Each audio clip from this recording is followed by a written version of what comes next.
এটা হচ্ছে একটা ইনসুলেশন টেস্টার। এইটা দিয়ে এই কম্প্রেসার, অর্থাৎ এটা একটা মোটর, কম্প্রেসার মোটর, এটা আমি চেক দেব যে এটা ঠিক আছে কি না। তো চলুন শুরু করা যাক। একটু প্রথমে বলে নিই, এইটা হচ্ছে পাওয়ার বাটন। এটা যদি আমরা পাওয়ারটা ধরে রাখি, তো এখানে আমার পাওয়ার আসছে, এসি পাওয়ার। এখানে আমি কত ভোল্টেজ সেটা মাপবো, ইনসুলেশন টেস্ট করব। তো এটা 220-এ আমি করতে পারি, 250-এ করতে পারি, বা 500-তে করতে পারি। তো যেহেতু আমার ছোট মোটর, সেক্ষেত্রে আমি 250-ই করব, সিলেক্ট করব। 250 সিলেক্ট করলাম এবং এখানে আমার দুইটা প্রোব আছে। তো প্রথমেই আমরা যে ব্ল্যাক প্রোবটা আর্থিংয়ে দিলাম, ইনসুলেশন আর্থে দিলাম। ইনসুলেশন টেস্টের জন্য আর্থ এবং লাইন এ দুটা ইউজ করব।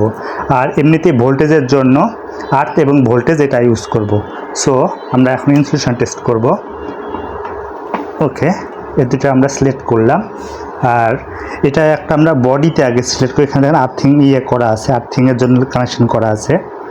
সো প্রথমে আমরা এই যে ব্ল্যাক তারটা আর্থিংয়ের সিলেক্ট করব, দিলাম। আর এখানে এটা কানেক্ট করে দেব।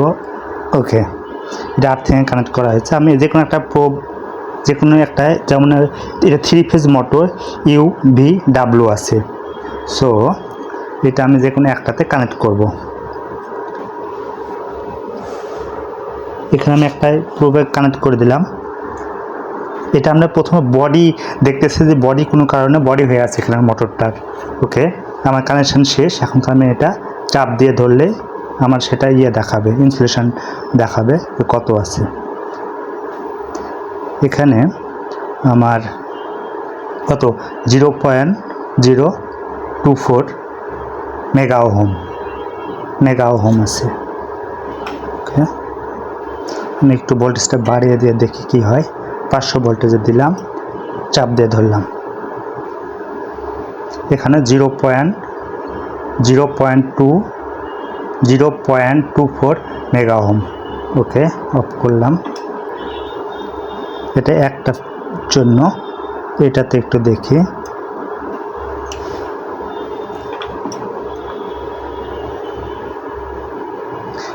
এটাও সেমভাবে আছে, 0.026।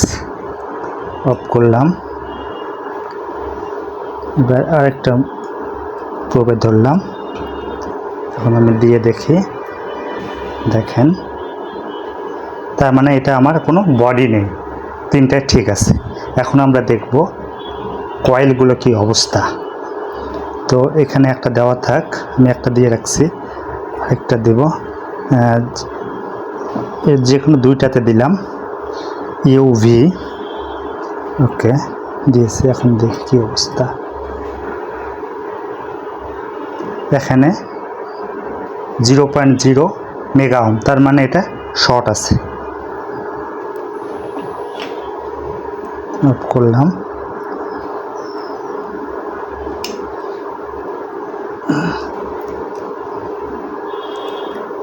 এটা দিয়ে দেখি। ওকে,